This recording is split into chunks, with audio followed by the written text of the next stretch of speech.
Bueno, noche desastrosa la de hoy para los proyectos espaciales norteamericanos al estallar un cohete no tripulado que se dirigía a la Estación Espacial Internacional. El cohete Antares, ahí lo tenemos, reventó a los pocos segundos de despegar de la isla de Wallops, en Virginia. Ahí estamos viendo las imágenes.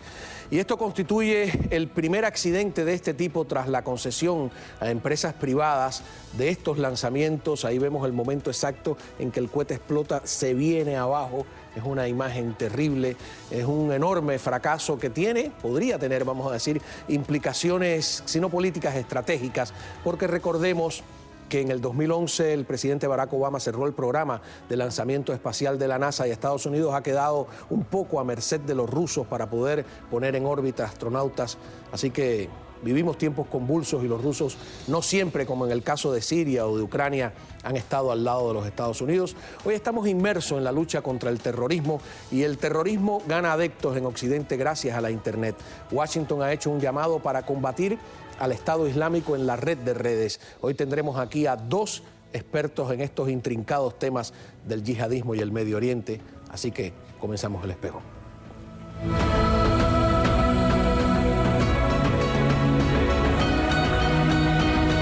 Washington ha pedido explícitamente que la guerra contra los terroristas del Estado Islámico se libre también en Internet y ha convocado a encontrar formas de detener la propaganda yihadista en la red.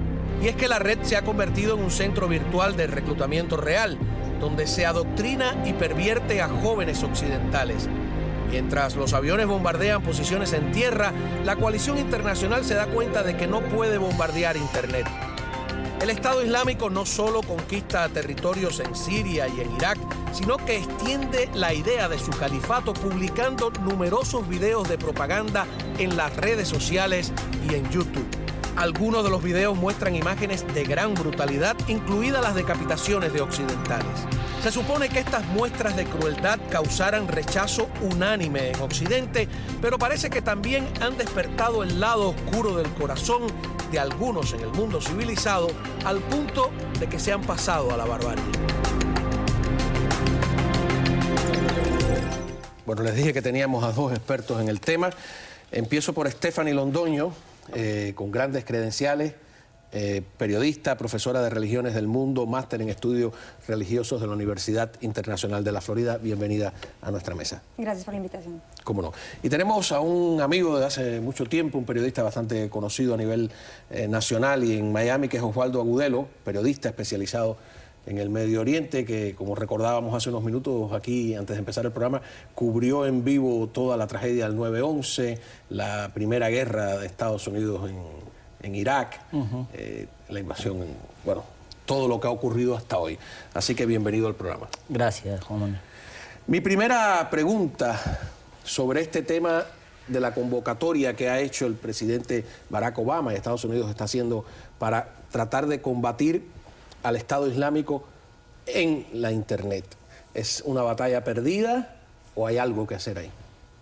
Pues yo creo que hay que primero entender de qué se trata precisamente esta batalla. Hay que primero establecer el hecho de que precisamente ISIS ha hecho un trabajo fantástico en hacer una campaña propagandista que de alguna manera romantiza esta batalla cósmica, ¿verdad?, que atrae muchísimo a los jóvenes, sobre todo que están buscando casi que como una aventura, ¿verdad? Lastimosamente, estos son personajes, estos muchachos jóvenes tienden a ser precisamente personas que se sienten marginadas en sus espacios. Pueden ser precisamente los mismos musulmanes de segunda o tercera generación que no se sienten pertenecientes a su comunidad o a su nuevo país de residencia, u otros precisamente que se identifican con el lenguaje que están hablando precisamente los de ISIS. Y en este caso es peligroso porque no tenemos precisamente ese control, porque esta campaña, ¿verdad?, ha sido muy bien pensada. Han tenido grandes resultados precisamente por eso y es muy difícil controlar, digamos, esa cuestión del acceso de esos muchachos a este llamado que en realidad les habla perfectamente ese mensaje, ¿verdad? Como peleando precisamente por ellos, cuando en realidad no lo están haciendo, y eso es precisamente para otra pregunta. ¿Es una batalla perdida? Yo diría que es una batalla bastante compleja y hay que buscar precisamente una metodología que logre precisamente bajar esta guerra cósmica, porque es una guerra cósmica que supera, digamos, este mundo territorial, casi que en una imaginación en donde se está peleando el bien y el mal, ¿no? Es una pelea de Dios contra el diablo que supera las vidas de cualquier persona, de cualquier individuo en este caso, y precisamente por eso, en este caso, hay que dejar de hacerle eco a esta retórica, para que estos mismos jóvenes entiendan de qué se trata en realidad los intereses políticos de este grupo de ISIS. Agudelo, ¿cómo hacemos esto sin entender qué es el Estado Islámico? ¿Se puede explicar de modo sencillo? Porque a veces le dicen ISIS, tiene varios nombres. Es que mire, siempre que vamos a hablar de algo en los medios de comunicación, es como si llegamos a una pelea matrimonial justo cuando la mujer le está rompiendo en la cabeza al marido una botella. Entonces, qué brutalidad la de esta mujer. Pero no nos vamos más atrás. ¿Qué llevó a que esta mujer reaccionara así? Eso es ISIS o el Estado Islámico. ¿Qué llevó a la creación del Estado Islámico?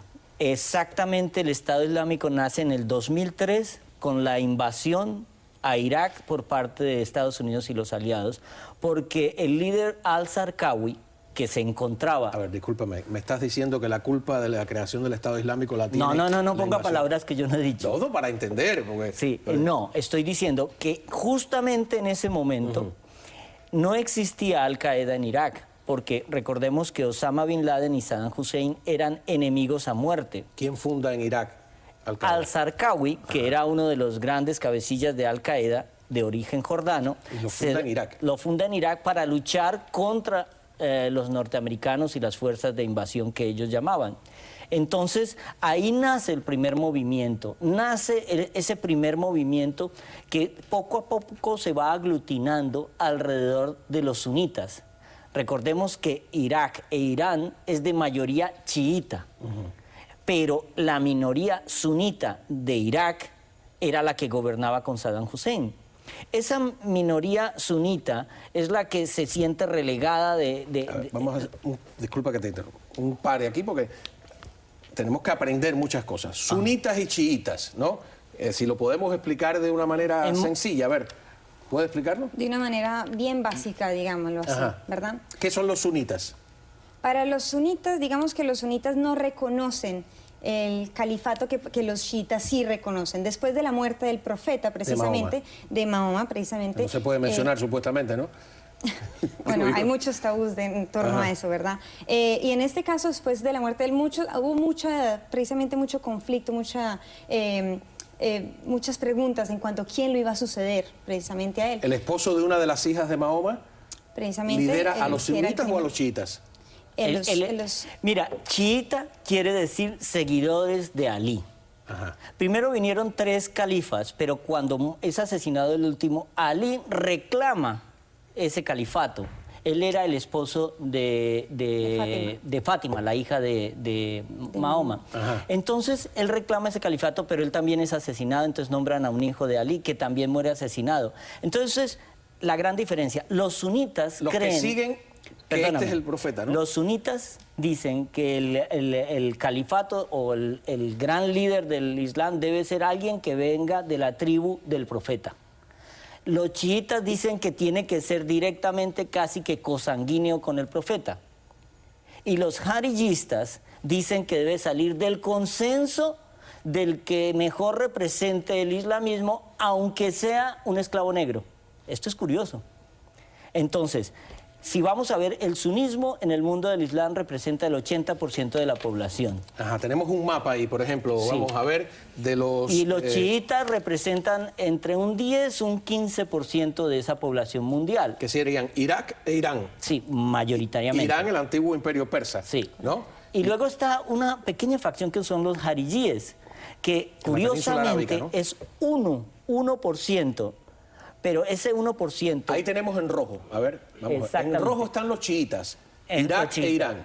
Y luego, todo lo verde oscuro son... Sunitas. Y ahí en el borde de la península arábica están...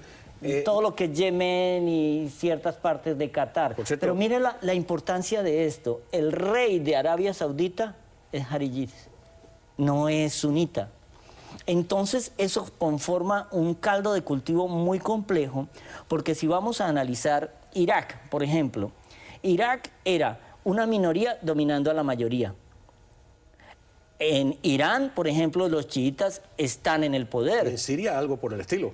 Y en Siria se movía una madeja muy compleja donde el cristianismo forma una parte importante. Mire, ¿por qué es tan grave que se hayan tomado Mosul? No solo porque está la represa, que si ellos, como han amenazado bombardearla, podrían inundar... Mosul, en el norte de Bagdad. Al norte de Irak. Pero Mosul es lo que antiguamente conocíamos como Nínive. ¿Tú te acuerdas que cuando en el año 2000 los mujahidines bombardearon los budas de Bamiyan? Eso es en Afganistán. En Afganistán destapó una serie de cosas del mundo, una conciencia. Pero ahora, hace menos de 1 o 2 meses, los radicales del Estado Islámico destruyeron la tumba de Jonás. Lo importante de esta tumba es que Jonás es no solamente un profeta del judaísmo, sino es un profeta para el mundo cristiano también. Porque representa en aquella narración de los 3 días en la ballena, para el cristianismo es un poquito los 3 días que pasa Jesús. Y eso pasó inadvertido, ¿eh? Tú como profesora de religiones del mundo, ¿no? A veces, nos queda poco tiempo de ir a la pausa, pero para enunciar el tema quizás para el otro segmento, no nos atrevemos a hablar de los orígenes, porque podríamos parecer que somos antimusulmanes, que somos antirreligiosos, etcétera, etcétera.